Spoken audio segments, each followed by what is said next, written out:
আসসালামু আলাইকুম আপুরা, আজকে ঝটপট কিছু রান্না নিয়ে চলে আসলাম। এখানে ইলিশ মাছ রান্না করব সাদা করে। এবার এখানে ডালটাও বাগার বসায় দিলাম। ডালটা হয়ে গেছে, এখন বাগারটা দিলে কমপ্লিট মনে করো।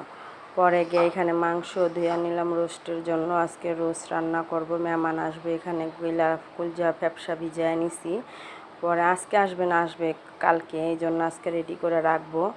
তারপরে এখানে ডালটা বাগার দিয়ে দিলাম। বাগার দেওয়া হয়ে গেছে এখানে সাদা মাছ রান্না করব, ইলিশ মাছটা সাদা। কামের বয়াসনে কাপড়গুলো ধুয়ে নিলাম। এগুলি আমাদের গাছের গ্যান্ডারি। এই ভাতটাও হয়ে গেছে এখানে। পরে যে ময় মশলা কষা নিতেছে, এখানে পেঁয়াজ বাটা দিলাম আর একটু হালকা মশলা দিলাম, দিয়ে এটারে মিশায় এই যে এখন দিয়ে দিলাম পেঁয়াজটা। এখন ভালো করে কষায় নিব। কষায়ন হয়ে গেছে এখানে থাল বাসন জমছিল অনেকগুলো, ধুয়ে নিলাম। কেমন লাগছে দেখে জানাব। আল্লাহ হাফেজ।